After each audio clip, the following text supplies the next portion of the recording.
Maris, kayo ay dumatahan sa isa sa pinakamalaking multo ng inyong buhay. Ang buhay may asawa at pagtataguyod ng pamilyang Kristiyano. So bahagi yun.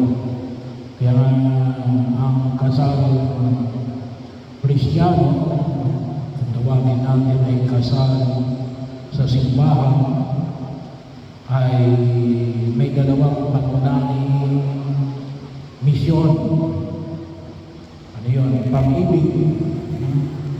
Pag-ibig at pagkakaroon ng anak. Medyo maliit na bagay, pero kapag inispaw ay medyo malawak. Kaya bahagi yun na kinakailangan natin na patuloy ng pagnilayo. Siguro sabihin na natin na yung pag-ibig, napakalawak at tayo bilang mga Kristiyano Katoliko, very inclusive. Kaya kapag sinabi ng pag-ibig, umaantong kahit saan, pag-ibig sa kaaway, yun ang pinakadulo. Pero yung kasal Kristiyano, may mga kalimutan na makita natin na tataguyod ng alin na kayo pumapasok sa buhay na itinalaga ng Diyos. Siguro narinig ninyo, malimbawa na makita natin limitan ito ay ibinibigay ng ilang mga pari kapag sila yung canonical investigation. May tinatawag kasi canonical investigation. Bago ikasal, yung ang tawagan natin ay mayroong kakausapin naman ng pari. So, Edison, halimbawa, kayo ay pumunta ng Boracay. Hindi kaya kahit nandiyan man naman sa lawa ng Laguna, naliligo kayo kasama ng nanay mo at saka si Maris. Tumaob yung bangka ninyo. Sa kabilang bahagi nandun yung nanay mo. Sa kalang bahagi nandun si Maris. Hindi mo pwede maligtas ng sabay kasi yung isa'y siguradong malulunod. Sino ililigtas mo? Nanay mo? Ano pangalan ng nanay mo? Ha? Calixta? Elista. Asa ang nanay? Yun, no?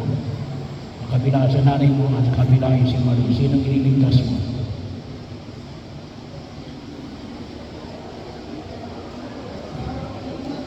Hindi pwede yung dalawa, isa lang. Sino ililigtas mo? Ha? Pag hindi ka marunong lumangoy, magkukunwari ka na lang hindi marunong lumangoy. Ha? Para wala ka mailigtas. Pareho-pareho kayo manulunod. Sino ililigtas mo? Sino? Asawa mo? Sigurado ka? Takot ka lang ata, katabi mo yan. Ganon kabigat ang buhay may asawa. Bahagi yung pag-ibig, pero you will set up hierarchy of priorities. Magbabago ka ng prioridad sa buhay. Bakit? May asawa ka na. No? Babaguhin mo na lahat ng pagkilos. Bahagi yun na kung saan yung makita ko natin. Huwag kang maglala. No? Hindi magagaling ng nanay mo. No? Bahagi yun ang pagkilos. Kung minsan, sabi na natin, yung ibanghelyo na ginamit natin, na kuntusin, ay mula sa aklat ng Genesis, na pinamanig sa atin, medyo mabigat. Iiwan ng lalaki ang kanyang ama at ina, at magsasama sila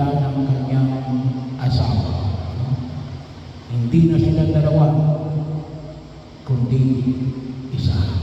Ano? Bahagi mo, hindi naman sapagkat hindi mo na mahal yung nanay mo. Kaya sabi nga natin, prioridad. Ano?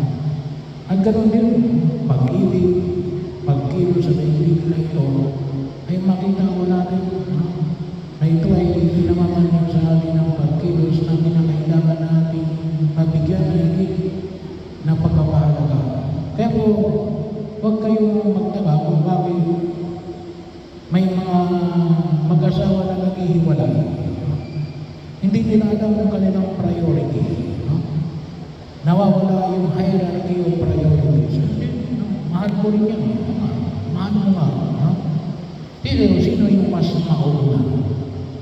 Sino yung mas mahalaga? Sino yung bibigyan mo ng higit sa iyong pagkilos? At nais ng simbahan na higit na tayo ay gabayan sa buhay na ito sa pagkilos kahit na sa pagkasakatuparan natin ng buhay na inilalagay sa atin ng buong kapal, lalong-lalo na sa loob ng sakramento ng kasal. Kaya idulog natin sa harapan ng buong kapal yung kahalagahan na ito. Sabi nga natin, mabigat, pero huwag natin rin kalimutan na yung alin na yung kahalagahan ng pagpapahalaga nito ay inilalaan sa atin ng alin para ilaban tayo sa buhay na kalulugod sa harapan ng Diyos. Ginagabayan tayo ng ating pananampalataya nang sa ganun, higit nating pakilabangan ng biyaya ng buhay may asawa at yung pagpapahalaga sa namay sa katuparan natin yung ating pagtugon sa panawagan ng Diyos na higit sa lahat na alin na nag-aanyaya sa atin na lumalim sa pag-ibig sa Diyos at sa pag-ibig sa kapwa. Ang nawa ay huwag natin kalimutan na rin. Palagi kang humingi ng lakas ng loob sa harapan ng buong kapal. Sana itong pamantayan na ito ay maging gamay namin sa ating pagkilos sa buhay niya sa marami na rin binahagi sa inyo ang inyong mga magulang, ang inyong mga ninong at ninang, at ang inyong mga mahal sa buhay, kaibigan, kabarkada. Pero nawa, huwag niyong kalimutan na rin palaging humingi ng tulong at gawain sa buong may kapal.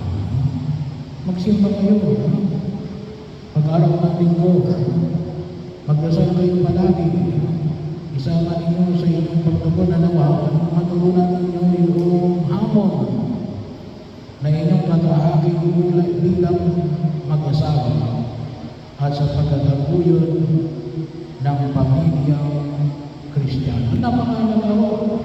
Napakahalaga mo na sa bawat sambayanan itinatag ng ating buong may kapal. Ano ang sabi ng simbahan sa bawat pamilya? Ay domestic church. Ang bawat pamilya ay isang maliit na simbahan. Pag sinabi natin simbahan ay higit na kumikilala sa kapangyarihan ng Diyos na siya nawang magkabay sa atin sa ating pagkilos sa daigdig na ito. Huwag niyong kalimutan na palaging humingi ng tulong at awa sa Panginoon Jesucristo. Tayo po lahat na nandito ngayon na dumudulog sa kanilang pag-iisang dibdib ay maliban sa ating mga tulong, maliban sa inyong mga ibinibigay, pinansyal, suporta, palagi natin ipanalangin na nawa, higit nilang magampanan ang kanilang tungkulin bilang isang mabubuting Kristiyano. Bakit to? No? Kasi yung pinakaturo ng ating pananampalataya natin na nakabase sa pag-ibig. No? Yun ang sabi ni Jesus. No? Ang utos ng pag-ibig, mag-ibigan kayo katulad ng pag-ibig ko sa inyo. Saan nagsisimula yun? Sa bawat pamilya. No? Pag kayo natutong umibig, gawa ng nanay at tatay ninyo, ipinakita sa inyo. Ngayon, kayo ang magbabahagi niyan sa sarili ninyong tahanan. At nawa, hindi kayo natuto sa halimbawa na ibinigay ng inyong mga magulang na nais sa inyong ibahagi sa inyong mga anak at sa inyong mga apo.